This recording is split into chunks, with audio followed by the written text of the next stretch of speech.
Worship leaders, worship musicians, and those who love to worship. I call this podcast the Worship Homestead. And to me, that is a Bible study, a small gathering, a house church that meets together to pray and worship. And as a worship leader, one of the things that I want to do is write songs for that specific community. I'm not looking for a broader audience. I'm looking to serve my own community. Why? Why would you do that? Especially when it's so much work compared to, hey, if you're at a bigger church, you have praise charts, you have planning center, you have other people's songs, you have multi-tracks, you have all this stuff that helps you do it more efficiently, and you can collect a salary. Why would you do the worship homestead model? Let's talk about it.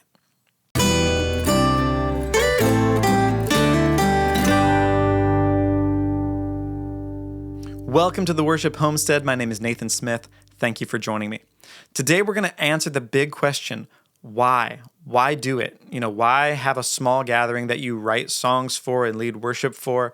It seems like a lot of work compared to the tools that are available to you to do it on a bigger platform. I'll answer that. But before we do, I want to give you something. If you go to my website, blueprintsounds.com, you can get access to my free worship bundle called the Worship Booster Pack. If you need help with songwriting or how to arrange a band or live sound for churches, all of those PDFs and online courses are available if you just go to my website, blueprintsounds.com, or click on the link nearby, blueprintsounds.com/worship booster pack. All right, let's talk about the why. Full disclosure, I've been doing this for 15 years, and I only figured out the why very recently, like within the last couple of weeks. For a long time, I was doing it and sometimes didn't know why I was writing songs for my community other than the fact that I had to. No one was forcing me, but I felt compelled to. But I want to tell you a story from the intertestamental period that I think helps answer this question. So, we're in 2 Maccabees. Give you a lot of context for this. Between the book of Malachi, the last book of the Old Testament, and the first book of the New Testament, Matthew, is the intertestamental period. And it's a period of real upheaval for the Jews. During this time, they are conquered by the Greeks and by the Romans. But we're going to talk about the Greeks first. So when Greece conquered another nation, one of the things that they wanted to do is to impart Hellenistic or Greek culture into that existing culture, because that assimilation meant that it would bind the empire together so that everybody wanted to be part of the Greek culture, wanted to be part of that nation rather than breaking off and doing their own thing, because you can't have an army in every single spot all at the same time. Well, this happened in Jerusalem, Judea as well. And the Greeks had willing participants in the Jewish aristocracy, and especially the priesthood. So the priests, remember, are Levites from the Old Testament. They are one of the 12 tribes chosen by God, and they had a very specific assignment. In Deuteronomy, it says that God set them apart to do 3 things: to carry the Ark of the Covenant, to stand before the Lord to minister to him, and to pronounce blessings in his name. That's the core of what the Levites were supposed to do. That was why the priesthood existed. Well, by the time the Greeks have taken over, the aristocracy wants to get in on Greek culture. And so they come to, the leader at that time is Antiochus IV, and they invite him to build a gymnasium in Jerusalem very close to the temple. We're not quite sure where it was, but it was close. Well, the gymnasium is a perfect microcosm of Greek culture. We think of a gym as, a place where athletes train, and it started off as that, but then it grew into more than that. It was a place for learning and philosophy. They taught handwriting and rhetoric and the Greek language with, it's a full and vibrant thing. It's huge compared to Hebrew. Well, all of that, this cultural hub that was the gymnasium, was an entrance for non-Greeks into Greek life and into a better life, right? Because to be Greek was to be cultured, and to have all of that access to the social networks and the trade. You could make a lot of money if you knew the right people in Greek culture. So the Jewish leaders would send their young sons to train at the gymnasium. But the problem is, the gymnasium is also the antithesis of everything that a Jew should value. They trained naked, not a Jewish value. The weird acts were normalized. And all of the sporting events were actually religious festivals at the same time. So, we think of the Olympics. When they held the Olympics, they sacrificed to the god Zeus at midday, animal sacrifices. That's a huge no-no for Jews because you only sacrifice to Jehovah. And yet, at the same time, we have priests sending their young sons to become Hellenized, to become more Greek. The book of 2nd Maccabees has a really interesting passage about this transition. I'm in chapter 4, verse 14. That the priests had no courage to serve anymore at the altar, but despising the temple and neglecting the sacrifices, hastened to be partakers of the unlawful allowance in the place of exercise, after the game of discus called them forth. So here's the visual. You have priests sacrificing at the altar of God in the temple, and they hear the call that the discus event is coming up in the gymnasium, and they leave their posts, they leave their assignment to go partake in the competition. That's how far the priesthood had fallen in that day, that the men would leave their assignment, sacrificing at the altar, to go and watch the track and field events. So what does that story have to do with worship leading and today? Well, here's the point. You can either have an assignment or you can have a competition, and the two are very different. A competition, like the Olympics, is how men give honor to other men, right? So, okay, let's have a foot race. Here's the start, here's the stop, here are the rules, everybody line up, wait for the signal, and then you start running. Well, who wins? One person. Maybe 3 people on the podium at most, but who do we remember? We remember the winner. That's the point. That's what the Greeks wanted. Because again, that Greek culture idealizes the human form and perfection through achievement. All of the things that we think about in competition, all of the stuff that would look good in a Nike advertisement is Greek thought. Worship music today has all the hallmarks of that kind of competition. We know who the winners are. If you're, attuned to the worship community, you could probably list on, 10 fingers the top worship artists at the moment. They're winning the competition. Probably the most condemning stat is that in the last 10 years, right, 2010 to 2020, most of the worship songs that we sing in the Western church come from 4 places: Passion, Elevation Worship, Hillsong, and Bethel. And let me be clear, I don't have anything bad to say about any of those ministries. I'm not here to bash them, right? What I do have a problem with is the system that everyone has followed, that we all watch rather than actively participate.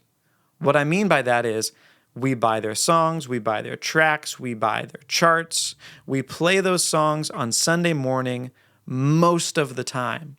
Think about it. When was the last time on a Sunday morning that your church played a song that they wrote themselves that was for that community and that wasn't from somewhere else? That's not an indictment against the Big Four. That's an indictment against the church. Because what we're doing right now is we all want to be them, we want to be with them, or we want to be like them. We're all trying to get to the top of that mountain and be like that famous worship leader. Not that there's anything wrong with that achievement, but there is something wrong with the mentality that you have to copy them and be like them. That's very different from having an assignment. So let me tell you about my assignment. Again, this has taken me a long time to figure out. All right, for the longest time, I would write songs and just do them for my home church, not because I had some grand vision of why I was doing it, but because I knew that the big songs from the big churches didn't fit my living room community, right? You just can't do a big anthem when you have 5 people. So I kept writing those songs, but as we came to understand what our assignment was, it gave me language for it, but it gave me a sharper focus, and here's what it is. I believe that my assignment as a worship leader for my community is, number 1, for prophetic worship, is for manly worship, and I talk about that in other videos, for masculine worship, and for joyful worship.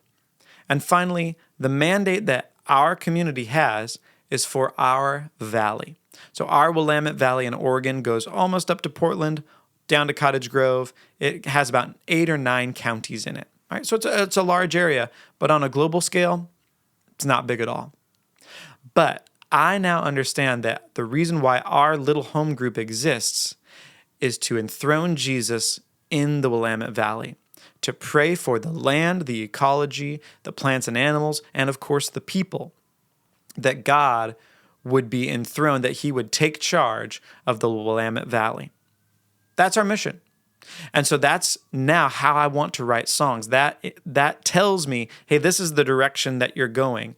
And everything that we're going to do as far as prayer and intercession, yeah, obviously we'll pray about other stuff. But the land that God gave us is our assignment.